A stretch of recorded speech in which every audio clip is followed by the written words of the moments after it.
各位观众朋友，大家好，欢迎收看5月初4拜日下晝嘅客家新新聞，我係陳建州。今日呢就係母親節了，唔啲鄉親朋友今天呢又出去嚟慶祝幕。聽講呢今年因為疫情嘅關係，有當到民眾呢就先在地方卡簡單示範來慶祝，就冇到我輩來示範慶祝嘅哦。今日母親節大家呢係唔過呢係呢母親節係呢我記得要做好防疫咯。而家呢中央旅遊疫情指揮中心嘅記者會等等就要開始了，嚟看一下現場嘅情形。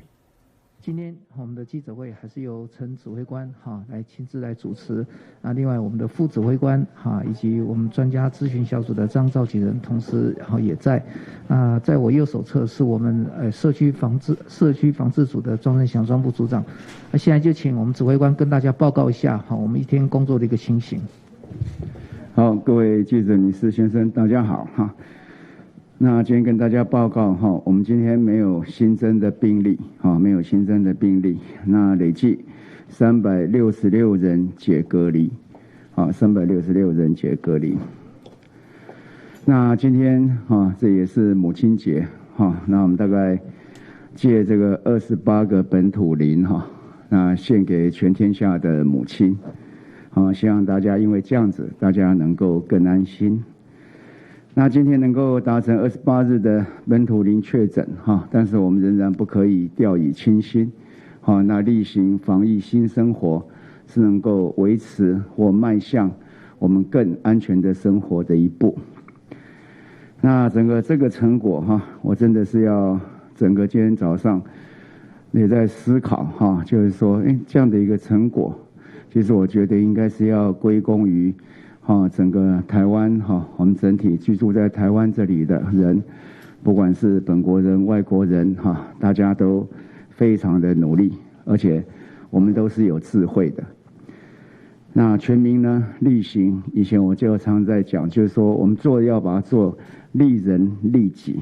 那中央地方合作那才会有今天这样的一个可以说是傲视全球的成绩。那我们要持续发挥我们的智慧那能够例行防疫新生活那我们能够继续骄傲。那全世界现在的一个确诊案例也超过410万那台湾我们现在还是维持440例。那整个靠着整个医疗界的努力，我们的康复率现在有83%，那世界大概只有34%。那像昨天张教授报告的我们每100万人的死亡我们是0.3，那世界的平均是36。那大家可以看起来就是说在国际的情况其实仍然是一个非常大规模的全球性的流行。我们继续在边境的管理还是要持续的加强跟注意。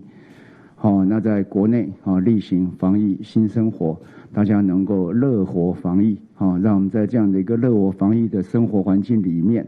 能够高高兴兴的来抗疫。那大家关心的还有一个是幼幼的口罩那一个幼幼的平面口罩我们大概就是在第8期的预购里面就会有，那预购时间大概就从5月18号到5月20号，那领的时间是5月25号到6月7号。那这个时间序看起来是有一点乱不过最主要我们现在渐渐的要把所有不管是我们口罩 1.0 2.0 3.0慢慢是要把这个时序拉成一致，所以中间就会有一些稍微的一个不太一样的地方，所以也特别提醒就是说在5月11号到5月17号5月11到5月17那本来就可以那个买小童口罩的也只能续购小童立体的口罩，那要买幼幼平面的口罩要到5月18日到5月20日才能够预购在超商及网络上预购，那领的时间都是5月25号到6月7号。好，那以上我先报告到这里大家有问题可以提出来。那个自由时报提问，想请问，因为现在已经累计28天没有本土案例，那按照昨天张教授的说法，我们是不是可以比较确定了，就是台湾社区已经相当的安全？然后第二个问题是说，因为现在看起来我们好像相对比较有余裕了，我们会不会规划去筛选出就是风险可能比较高的社区，然后来进行抽样的检验调查，来更加深入的了解台湾社区的实际的状况，让民众比较安心？谢谢。我们现在是，昨天张教授很清楚讲，如果是有2个潜伏期这样过去以后，那基本讲我们是一个安全的社区了那既然是安全的社区，我们要筛选哪一些的社区？就没有这样。那对于高风险是不是能够进一步的？那我们现在对医药等于是医疗的人士都有做这样的一个一有症状，一有怎么样的可能性。那我们都会做筛检，那目前也是安全的，所以目前并没有进一步要扩大筛检的计划。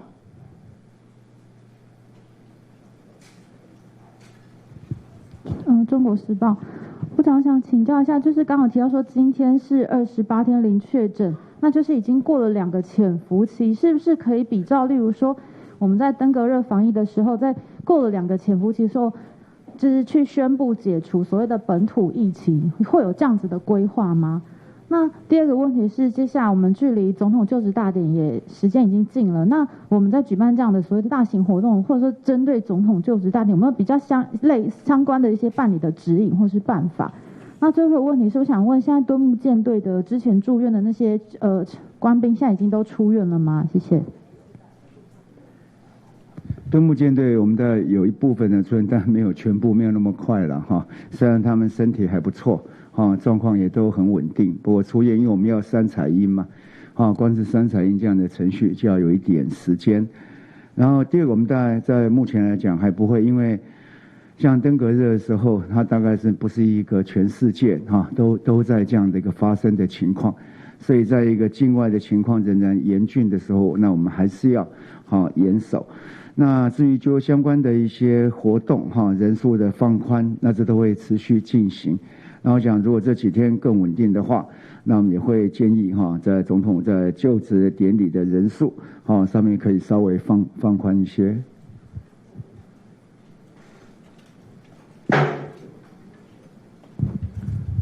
部长好，想要问一下说，就是那个水神抗菌液之前有在做发放，那但是日前遭开罚，那是台北市长柯文哲是有说那个开罚水神是人家检举中央交办，想问一下这部分是指挥中心这边下达的命令吗？另外就是说因为水神上面他是想要问说这个是违反药事法的哪一部分，能不能具体的说明一下？现在是不是要稍微说明一下不过我知道这件事情从来没有中央交办过了这是很明确的基本上我认为那个是大概是一个广告我们基本上对于不是药品的不能做这个疗效的一个广告，我想大概是触犯这相关的一些规定，那是不是要说明一下这个就是水神，它那个是次氯酸水就是那由于我们消毒水应该是说针对防疫的部分，在武汉肺炎这个部分是消毒水跟酒精它的疗效是比较好啦。那有关这个刚部长有说，就是有关这个应该不是我们指挥中心交办的那这个部分比较偏向是这个它的这个消毒药水，它这个使用在药品上使用在物品上面，还有它是不是能够喝的这个标示的问题啦。那这个部分那是不是有疑虑的话，那主要就是由卫生局这边来做研判谢谢。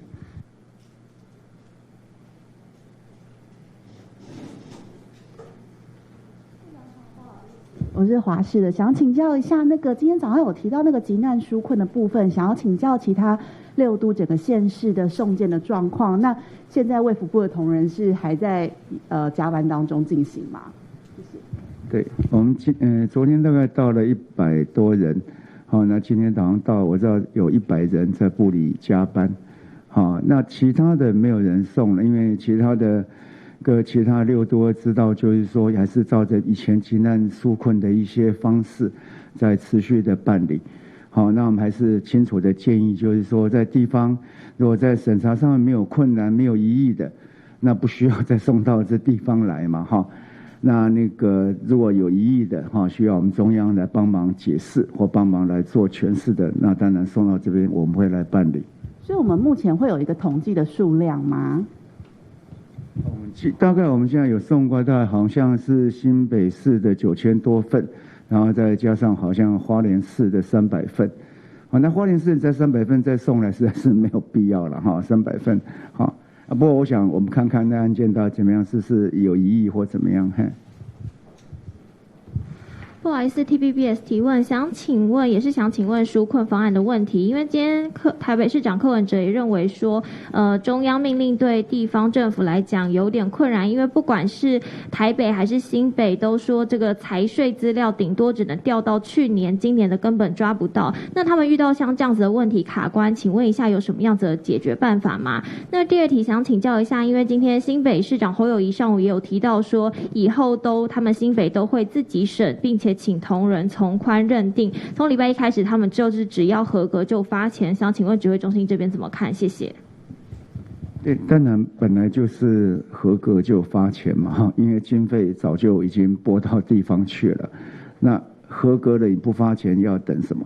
好，那当然是合格就要发。那至于在收入面的上面，基本上我们就是，如果你收入没有办法查得很清楚，那他收入基本上是自填嘛。好，那加上切结，那就可以了。好，我们就相信他自己所填的一个情况。事实上，这些人本来就很不容易查。我们这个查核其实清楚一点讲，就是是排除法嘛。好，这意思实际上他真正的收入你很难去认定。好，我说我玉兰花洗碗，好，或是打工，其实这都很难拿到相关的凭据嘛。那只要你的存款不要太多，光是存款就超过我们的一个核定额了，那当然就一定不会核嘛。那你有功劳农保这些的保险，那有这样的身份，那当然就不会准嘛。那另外你有领过其他的相关的这一次一样的纾困，那也就不会准。那这些都排除了，那基本上他自己写的，我们就相信他嘛。好，基本上我还是觉得我们的人民啊，非常的可爱。好像我昨天就讲说，有人来纾困，那上面就写他收入每个月3万5。而且也知道3万5就已经超过我们的基础，最高的那一次也大概3万2就会超过了嘛。他写3万5，那就是要问说，那你真的这样子吗？那你恐怕就不符资格了，就不用再付一大堆在身份证又存款什么一堆的。我基本上就是概念很清楚，就是从宽、从速、从简。那怎么样从宽？就基本上把该排除的条件排除掉。那收入面能提出证明最好，不能够提出来就切结，把自己真实的情况写上来，那这样就可以了。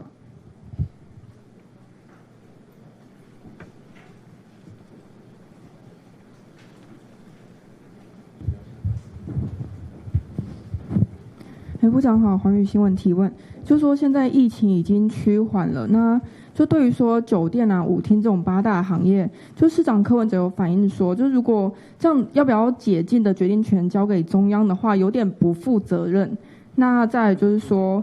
纾困这部分，卫福部目前人力还应付得来吗？那中央地方分权有没有一些明确的指标？谢谢。当然，你讲说那个是说那个8大行业这个交给地方决定，地方觉得这样子中央不负责，他问题应该是这样子了哈。那我们很清楚，我们已经定下一些相关的规范。好，然后第二个就是说当地的执行的情况。那想想看当地的执行情况是谁才会去了解他的执行的情况？那一定是地方嘛。中央没有办法，像我，对不对？那我们每天跟陈宗彦每天到酒店去跑，那也不知道说那么多家，也没有办法一家一家查吧，一定是一个在地方根据地方的情况，他们最了解，看他的能力跟他的做法是不是可以。然后第三个，就中央在地方上面就会开始衡量说我的人力够不够，既然有这样相关的计划，他也提出来了，那看起来好像也可行。那但呢我自己人力就没有办法3天2头去看，我拨不出人来，那可能衡量在整个情况，那这些都是在地方才有办法去衡量的。那当然地方如果觉得有疑义，觉得说这样做可以不可以，这样符合不符合我们的这样的一个规定，那当然送到中央来，那我们会负责来讲说这样的一个符合不符合我们的指引。其实这个情况就跟这次在纾困的情况是一样的了。就是地方在收件审查，那可以就可以，那有疑义到中央来嘛。那中央要承接这样的一个相关的一个基层的这样的审核，我们的人力当然是不够。中央本来的人力就在做政策立法相关的这些相关的工具那相关的工作那至于呢在地方跟中央的分权在行政上一条体系，那都是很清楚，不管在内政警政的这样的体系内政的一个体系，我们卫生的体系，社政的体系，那分工本来就是很清楚的。那地方在中央的授权之下就执行相关的业务，那需要有解释的就要到中央来做解释，那有疑义的有争执的，那就中央来处理。这本来中央政府跟地方政府，台湾这个政府已经很久了，那这一套的一个整个的一个作业的体系也都是很完整的，那照着作业的体系来做。那新北市大概是有一点对这是有一点误解的，他认为说那天行政院讲说中央审核，其实中央是我们负这个审查最终之权嘛，那我们把这个权一定会授权给地方做。那如果就觉得说地方在审查的时候，那地方的在承办的人是不用担这样的一个最后审查之责了，那这个责任中央会来负。所以我们会一再来提醒，就是说这用排除相关从宽从速从简那我们宁可就是错发了一些人，也不要少发一些人，那就是我们这基本的一个方向那已经讲得很清楚了。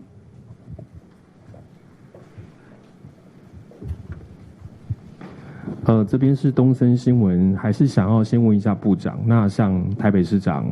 有说到好像8大行业这个东西觉得不负责任，那新北市这边纾困有这么多的文件送到了中央这边来，会不会觉得好像这些地方首长不是这么的有善意？那再问一下张教授，第二题我们要问一下，就是今天外电有报道说纽约州已经有70多名的儿童确诊，他们有出现了跟川崎市症有相似的病例。那想要问一下张教授，您的专业是不是看起来在国外这个武汉肺炎有并发新的症状，还是如何？谢谢。地方首长都是民选，选票一票一票选上来的，当然对地方有他的一个职责在，所以也没所谓的善意跟不善意。地方政府根据他人民的需要提出相关的建议跟想法，我们都虚心接受。那但是呢，政府还是有一个我们基本的一个行政体系下一个既有的作为，那就要根据既有的作为来做。那有争议我们可以来讨论。好，有关于儿童，有一些川崎市政的这个报道，那在上礼拜的记者会其实已经也提过了。然后开始的时候是英国先有一些报道出现，那后来在欧洲的其他地区，包括西班牙也注意到有这样的现象。那最近当然是美国也有这样的一个情形被报道出来哈。那甚至包括有一例。孩童的因此而好像严重的状况过世。那目前当然是因为他们的表现就很像我们传统过去所看到的小孩子的川崎氏症的表现，就是发炎反应比较厉害，到心脏血管等等都有一些受到影响。那里面有相当比例的病人也是看到他们有这个新冠病毒的抗体，所以推测是不是在新冠病毒感染以后造成的一连串的一个发炎反应所引起的一些表现。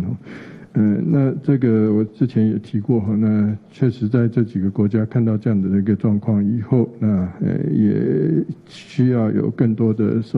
整体的收集资料去做更好的一个因果关系的研判，然后呢目前还没有正式的一个完整的结果报告出来哈，所以我们也还不敢下任何的定论。那在其他的很多的国家，包括亚洲几个国家，我们在相关的会议里面，那也听到他们说，并没有看到这样的一个现象哈。那在台湾，我们自己也没有看到这样的一个现象哈，所以确实还需要多一点的资讯来做厘清哦。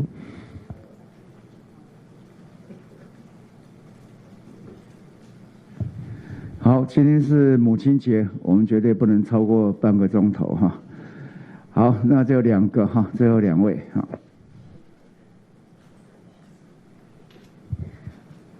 部长好，中师提问，想请问张教授有关就是香港他们最近采用一种就是鸡尾酒的疗法，那是用3种药物，分别是干扰素、还有抗艾滋药跟抗 C 肝药，这3种药物去做一个混合的治疗，然后对于轻症的病人，他们发现这个效果不错，就是他们的就是病人的感染的状况就是好了差不多40%，然后这个部分想请问指挥中心有没有考虑这种做法？然后看到这个报告以后，对于张教授这个专业来讲的话，有什么就是看法？这样子，谢谢。好，这个疗法其实我们在专家小组的第一次在讨论我们的国内的临床处置指引的时候，就已经列入考虑当中了哈。根据当时初步的资料里面，确实这是一种可能性的治疗。不过干扰素加上雷巴巴林，这是过去在新型肝炎病毒就很常使用的治疗方式哈。那治疗过程当中，常常副作用还蛮多的了哈，那也很高的比例的病人会出现这些副作用，所以当时我们并没有把它纳入到我们认定建议的一个治疗方式。那当时对于这个抗艾滋的药物，那单用抗艾滋药物副作用并不太多，所以当时在还有限的资讯之下哈，有限的资料之下，我们最第一版的是有建议这样的一个治疗方式，可是后来更多的临床资料以后发现，单用抗艾滋药物确实是疗效并不佳，所以后来我们的改版以后也不再建议这样的治疗。那至于说这个干扰素雷巴巴林再加上这个抗艾滋药物3者合并，我们其实是并没有做这样的一个建议的哈。那主要也是因为担心副作用比例比较偏高的关系。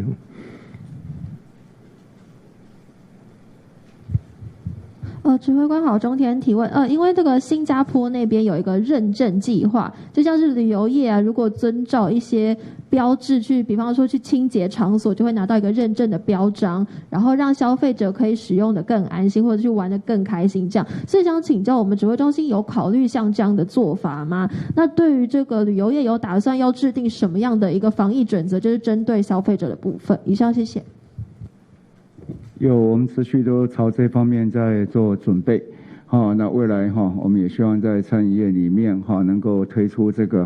安心饮食相关的符合我们的一个要求的我们就会这样来做，让大家更容易来做辨识了那至于在旅游，交通部也跟我们在研议防疫旅游、安心旅游一阶段一阶段的再来做，这也是我们在鼓励的范围之内。好。就好今天母亲节，我们就早一点下课这样子。今天母亲节又礼拜天不过母亲节本来就一定在里面了好我想是一个蛮快乐的祝天下母亲都快乐。那也让我们台湾的一个社区安全达到我们第一个阶段的目标。那也希望我们能够继续把它维持住。那让我们进行防疫新生活，乐活防疫。谢谢。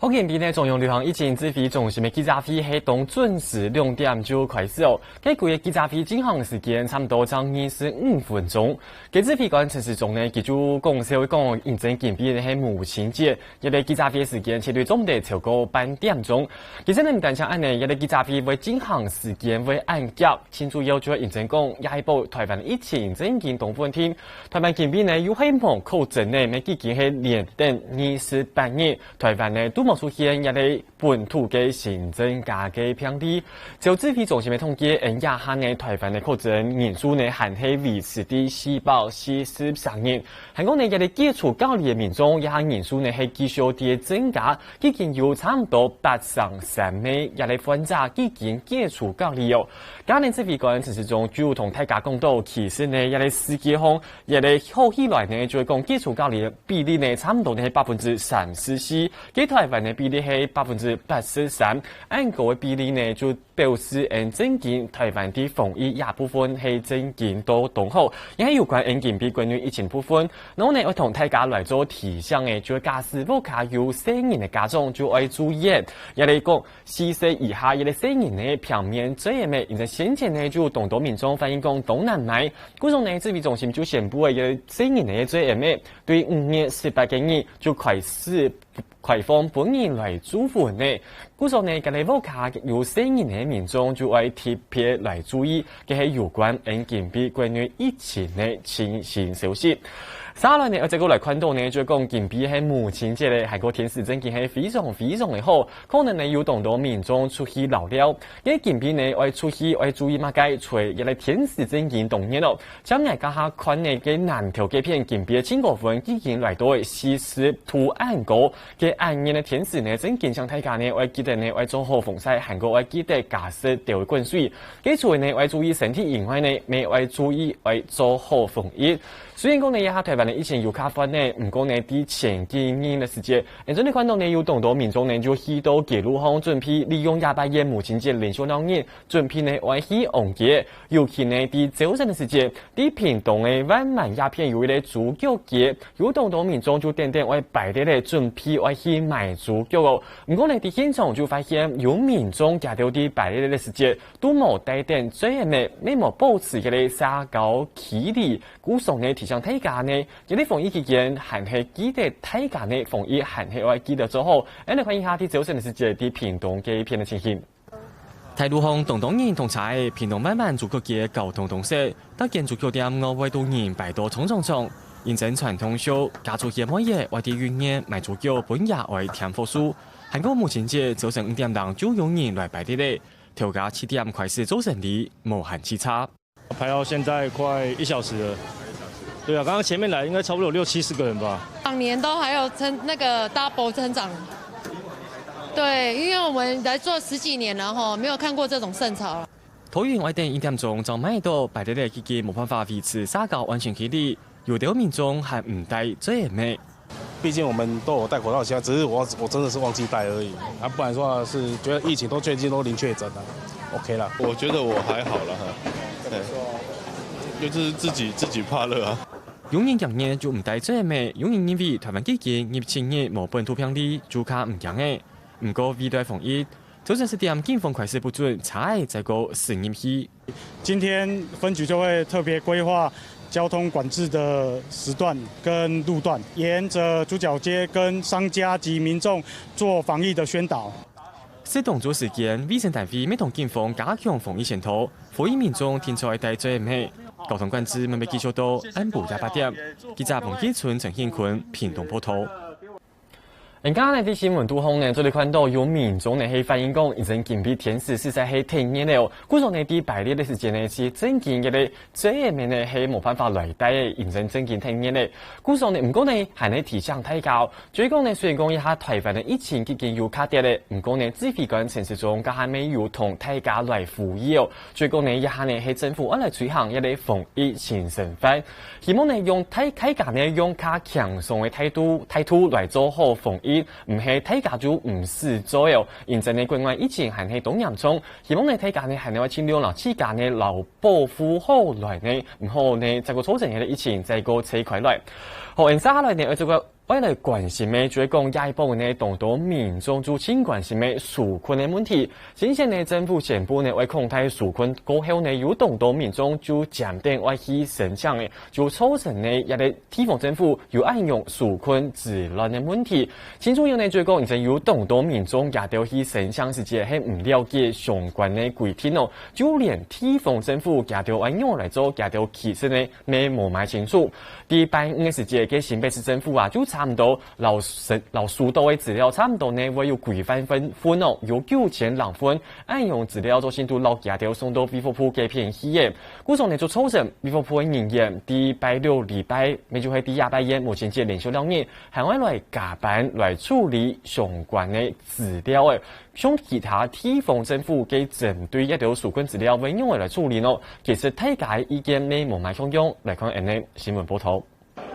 今日紓困今日方案開始嘅，民眾講佢去到區公所申請，新北市帶頭數額愛1萬件嘅申請按到衛福部去，自公加班處理。韓本人點名係唔錯嘅示範，應該先出示。新北市長侯友宜就強調講，所有係照中央指示來做，也下基層嘅壓力咩清態，新北市要趕緊來審核，下禮拜1前就會擺下來。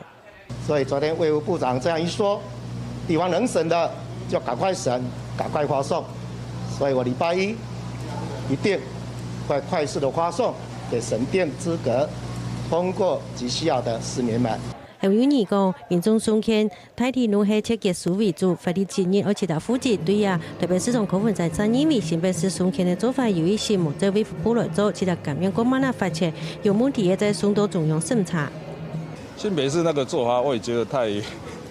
就擺明跟這就有點逆時鐘了。你要送給中央審的哦，如果超過5%的，人家就覺得我們是故意的，所以這個事情這樣。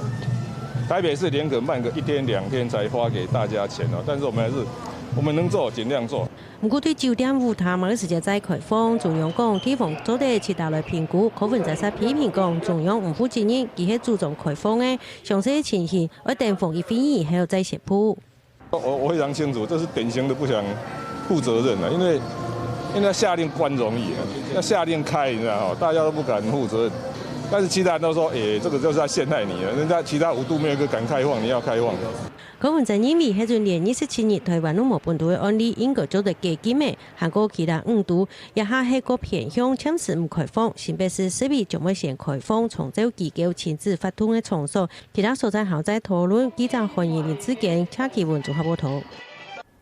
好呀！呢，現台灣的防疫基金正見係都做到動好，故數呢一下千多年討論呢就會講紓困也部分的問題，到底呢啲紓困運用來做將會很好。其實呢地方政府嘅態度呢，咪都係希望做到各地位留相關的紓困金來發本民眾哦。唔講呢嘅資料嘅審核，其實呢還係有眾多問題，就講有人呢資料係唔齊嘅，故數呢也係下來呢相關的紓困運用來做，韓國地方政府運用來同中用來批函咯，海外考驗相關政府嘅指揮。好，接下來呢，我再過來關心到一個全世界嘅疫情嘅方面咯。而家呢，雖然講台灣嘅疫情相關嘅防疫，做唔係太清楚，有呢就係外防國際鴉片嘅疫情還係動厲害。就前線嘅統計，你看到亞全世界確診人數已經來到402萬3人，韓國死亡人數已經來到27萬3人咯。而家呢，全世界疫情輕嚴重所在就係啲美國咧，就前線嘅統計，美國咧一個確診人數已經來到130萬3人，韓國呢啲籌備幾年咧，一個新增加嘅確診人數就來到26000人里安多，韓國有上一個死亡病例呢，未來到78000人里，嘅一個美國嘅疫情案例開，就連美國前重要嘅北京機片呢，沒有標出疫情，而家呢睇家親關係咪講，就係一個美國總統川普佢下含完全佢含有空氣膜，認真講第5年初版嘅時節，第5年初版嘅美國機片呢，啲北京女僕仲係啲美國總統川普佢順豐嘅保安人員，能夠呢從美國嘅副總統潘斯嘅發言人 Katie Miller 沒有口聽來口證，特別多武漢肺炎嘅，認真佢哋呢都會同一個美國總統、美國副總統，亦係美國嘅元首係親接權嘅人，故種呢大家呢就請關心講美國總統川普佢哋會控制情形，韓國呢都會籌備，咪就係5月初初九的时节，就有人讲一个北京防疫顾问副期，咪就係人講嘅美國版嘅陳時中，佢係主要負責美國防疫相關事務人員。佢咪現在呢同先前呢有同一條確診者有接觸，故所呢佢一下呢咪話自家來隔離，也呢美國這邊呢美國北京這邊嘅情形係樣嘅咯，來看呢新聞報道。美國總統川普又有可能會車飛到武漢肺炎嘅，北京證實一啲川普嘅隨身保護人員，同時咪係海軍精銳一部隨身員，可天車飛到武漢肺炎嘅。雖然川普同副總統彭斯檢測結果都係陰性嘅，不過佢條接下來當然都會來檢測，好確保身體康健。So we test once a week. Now we're going to go testing once a day. But I've had very little personal contact with this gentleman. Know who he is, good person, but I've had very little contact. Mike has had very little contact with him. 以前對美國嘅經濟影響動態，全美國其實還未做宣布，為到來解放希望來復工。不過川普政府三部媒體đều講，唔過美國疾病管制預防中心 CDC 對重新啟動公共空間檢驗人員也調，有17日印度詳細嘅防疫指引，要求 CDC 為這個廣告。明年採用嘅一類蒙古名相嘅 CDC 官員嘅講法講，一類指引為永久看唔到嘅，眾議院議長佩洛西就嚴批評。I think that the way this has been handled is most unfortunate because, first of all, they had guidelines, which were weak, but nonetheless guidelines. And then the president said you don't even have to honor them. And then we find out now that there was a CDC report that had much more comprehensive guidelines, and they buried it in the White House. Even as states are reopening, if people are protesting, if people are going to salons, we are encouraging everyone to be conversant with and adherent to the CDC guidelines. You're wearing masks, people are socially distancing, they're practicing good hygiene. 美國係一下全世界疫情最嚴重國家，民主黨系前副總統龔義就批評，川普根本冇自己做總統，特別係面對疫情挑戰，完全冇好好處理。同時，佢咪動手。美國提出了預防，更會救到經濟，唔過壞事動動人。記者林浩儀編譯。雖然呢，美國嘅人數呢嘅順控呢都有人可天車飛到武漢肺炎嘅，唔過呢好彩美國總統川普韓國有美國嘅副總統彭斯加條呢都冇車飛到武漢肺炎，一下呢採檢結果都係陰性嘅。唔過呢北京方面，一下呢已經加強相關嘅持檢措施，係因為就係來持檢100哦，也係啲北京內部情形。佢一下呢嘅美國嘅片嘅社會方一般嘅情形係樣嘅咯。一下呢就來搶到呢一個客家僑胞啲美國究竟什麼客家僑胞揾到了秋連隱私，搶佢呢同人大家來了解下啲美國嘅片，佢用是美國嘅片社會方現場情形。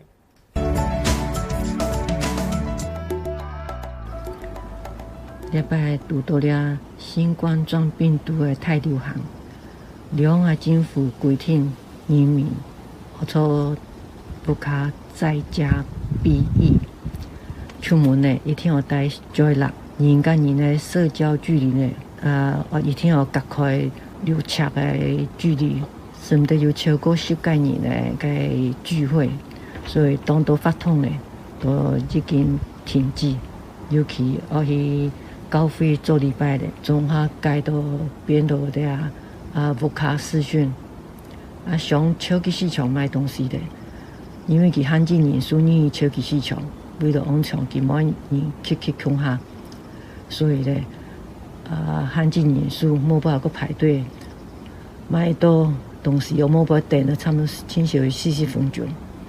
買這樣嘅東西呢，冇像以前咁簡單的吼。出來就係細細的都標你變相，我聽我先用的消毒個紙巾呢，先消毒過出來，也敢標你變相變，雖然冇方便，按個位都要安全，按你做也較安心。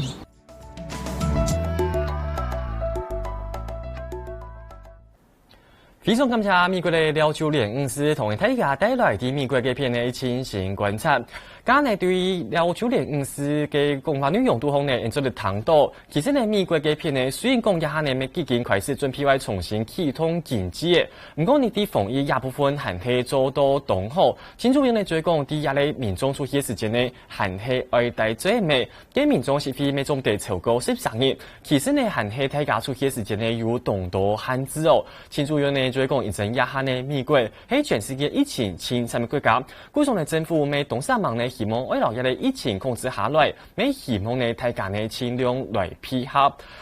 以上呢就用120客家新新聞同大家來整理嘅相關疫情重點。前邊呢係母親節，在個做所有嘅阿美莎母親節快樂。以上呢就120客家新新聞，感謝大家收看，大家再會。客家新新聞，客家 Live， 本唔清醒嘅疫情之心。我係陳彥祖，我係許麗婷。當日早晨對報紙條版來關心國內外有哪條重要消息。下晝2點開記者會，隨時同樣路況來關心疫情嘅情形發展。請收聽客家電視 YouTube、網站、Facebook 和 Telegram，隨時掌握客家新新聞。